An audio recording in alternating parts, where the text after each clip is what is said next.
Hey, it's Dr. Eric Shoemake with Axiom Health Solutions, and I'm going to talk to you about exercise today. This is one of our 5 essentials, maximize movement, because you are designed to move. And you hear a lot about miracle drugs that are out there. There's new weight loss drugs, and the cure for cancer is supposedly supposed to be right around the corner, which never happens. And those things are not true because we have more drugs than we've ever had. We also have more sickness and disease than we've ever had. So the truth is, there's no miracle drug, but the closest we have when it comes to longevity is exercise. If you want to live a long, healthy life, exercise is your ticket. So, a couple of things about exercise that are important. And I'm going to show you how you can exercise more efficiently today to do it in a shorter amount of time and get the most bang for your buck, get the right hormone response to keep your brain young, to keep your body young, to build more muscle, and to burn more fat. And if that sounds too good to be true, make sure you listen up. So here's what happens when you exercise. Number one, you're less likely to die of heart disease and Alzheimer's because aerobic and muscular fitness are the most powerful predictors of heart and brain decline. The less fit you are, both muscularly and cardiovascularly, the more likely you are to die of heart disease and Alzheimer's. Increasing from 0 minutes a week, if you're not an exerciser now, if we could just get you doing 90 minutes a week, that decreases your risk of dying of everything by 20%, which no drug on planet Earth would do. And then 150 minutes, which is 5 days a week, 30 minutes a day, just going for a walk, decreases risk of Alzheimer's and heart disease by 50%. That is a miracle drug if I've ever seen it. So, why don't we exercise? We know that we should, we know that we could, and a lot of times we don't. That error in judgment is what keeps so many people sick. But the honest answer is you have excuses about why you don't do it, but those excuses will always be there for you, but your opportunity won't. There will be a time where you're not healthy enough to exercise anymore because you didn't exercise. There will be a time when you can't exercise. So you won't always have the opportunity, but if you're watching this video right now, you have the opportunity now. So let's get past these excuses. So the excuses are things like no energy, I don't like it, I don't have time, my joints hurt. I'm gonna show you how to overcome all of those things, because if you don't have energy, the solution is go exercise because you actually get energy. You don't have to like it, you just got to do it, right? I used to exercise and ride my bike about 10 hours a week, and I was lucky because that was my pastime. I loved it. I got to hang out with my friends. I got to compete. It ticked a lot of boxes for me. But then I stopped racing bikes when they stopped racing during COVID. So then I'm like, well, I still need to exercise. Well, now I'm the one on the treadmill doing the thing I don't like, but I'm doing it because I like exercising more than I like Alzheimer's. I like exercising more than I like feeling terrible. So even though I don't love it, I still go do it because it's just part of what it takes to be well, and it doesn't take that much. And I always feel good afterwards. Because of the endorphins. And I feel good because of that sense of accomplishment as well. There's so many positives to exercise, even if you think you don't like it. If you don't have time, we're going to show you how to do that. And you can do it in 12 minutes a day with surge training. And then what to do if your joints hurt or if you have joint pain as well. So what are the things that happen during traditional exercise? When I talk about aerobic exercise here, that's like going for a jog, being like a runner. That would be getting on the treadmill, doing what a lot of people do, just slogging away on the treadmill or the stair climber. And some good things happen during that time. Traditionally, you're not working that hard. You can talk to the person next to you. It's kind of that traditional aerobics. So what happens there? Your heart rate goes down, your blood pressure goes down. Those are great things. It keeps your brain young by increasing circulation to your brain, so it gets more blood supply to your brain. That's a great thing. It aids in detoxification and stimulates your lymphatic system, so your body's detoxing at the same time, especially when you're sweating. So all of those things happen during exercise. But then after that traditional exercise, or cardio people call it, some negative things happen. So it raises your stress hormones, like specifically cortisol. Now, cortisol makes you eat more. It stimulates fat storage around your gut. It decreases your immune system. So cortisol decreases your immune system. So it does all of those things afterwards. It decreases your testosterone and human growth hormone. I'm going to show you in a minute how human growth hormone is your fountain of youth hormone. It's the most important hormone you have in your body for longevity is HGH. And that actually goes down after aerobic exercise. So what if there was a way that we could exercise that you get all the benefits but none of the cons? Wouldn't that be cool? And it doesn't take you nearly as long. Well, that's what surge training is. And surge training is higher intensity, shorter duration. So you're doing little bits of exercise in a more intense fashion, and then you're recovering. You may have heard of it called like HIIT, high intensity interval training. So we're going to raise the intensity because we want more human growth hormone. We want we want more testosterone. We want, even if you're a woman, you want more of that because that's what helps build lean muscle, and that's what helps you stay young long term. So it's intermittent. So you work and then you rest, and then you work and you rest, and you work and you rest. So we're going to show you how to do that here, and this is why we do it. So the effects of surge training. I showed you the marathon runner. He didn't look all that healthy. Well, look at this person. That person looks fit. That's what I want to look like. Well, what does that person do? They're a sprinter. So they run fast and intensely for a shorter amount of time, and then they rest and they do it again. That's how you train for sprinting. And to train for sprinting, you don't go run 10 miles, you run 50 sprints, right? So what happens when you do that is HGH is released in the body, which is why most sprinters are big. They have muscles, even though they're not in the gym lifting a lot of weights. They just have a lot of HGH, which helps you have muscles naturally. Fat is used in a greater way after a higher intensity of exercise because your HGH is increased and you're going to burn fat. Look how lean this person is.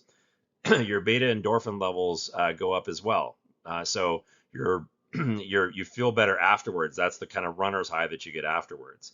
And then you get more growth. Your muscle fibers grow, so you get more muscle. And again, that's a direct predictor of heart disease and Alzheimer's. So if you have more lean muscle, doesn't mean you have to look huge, but having more lean muscle is always going to be a good thing.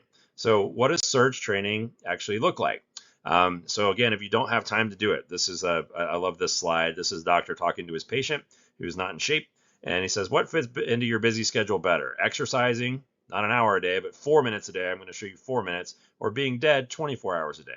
So what fits into your schedule better? Exercising 4 minutes a day or being dead 24 hours a day? And that's really as blunt as you can put it. So we're going to show you how to do this in just 4 minutes. And this is how. So this is called a surge. Okay, so this is one surge that you can do. So before I do this, I have to give the disclaimer. If you feel like your heart's not healthy enough for exercise, go get it checked by a doctor. Make sure you're able to do this. But most people can do this even if you're not in shape.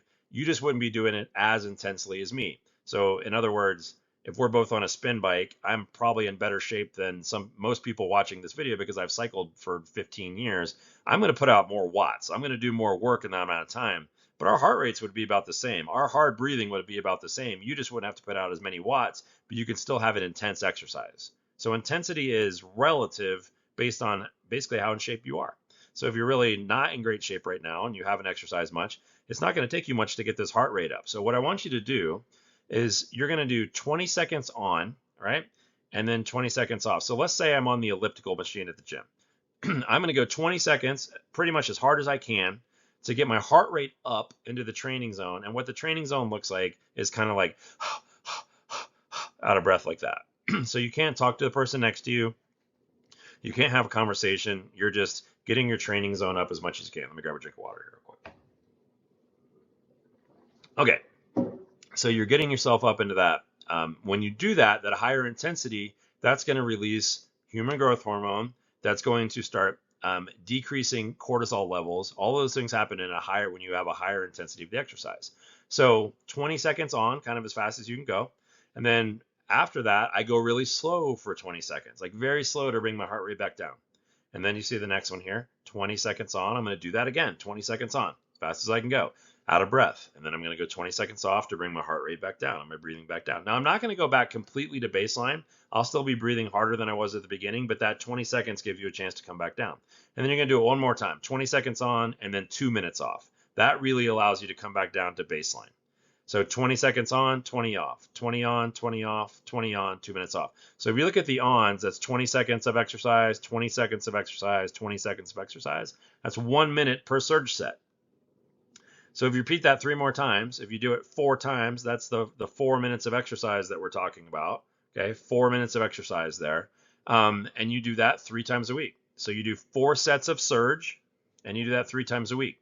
So if you look at that, that's what, a minute of exercise, 2 minutes off. That's going to take you, what, roughly 12 minutes. So you can get that done in 12 minutes. Now you can do the elliptical. You can do running in place. You can do burpees. You can do jumping jacks. If you have a stair at home, you can go up and down on the steps. There's so many things that you can do. So what specific exercises could you do there? Again, jumping jacks like we did in school, burpees, push-ups. If you have bad knees, you can always do push-ups or upper body.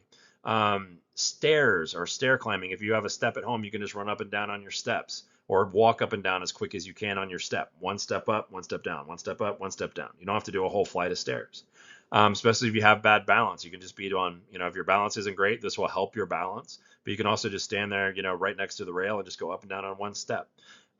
Treadmill is a great way to do it. Put the treadmill on an incline and walk on that thing, as fast as you can for 20 seconds and then back down for 20 seconds. The elliptical, stationary bike. If you have bad knees or bad ankles or something like that, stationary bike is going to be great for you. Anything that gets your heart rate up. So if you have joint limitations, you can just Google high intensity, low impact exercises. High intensity, low impact exercises, and I'll show you how to modify a lot of these things.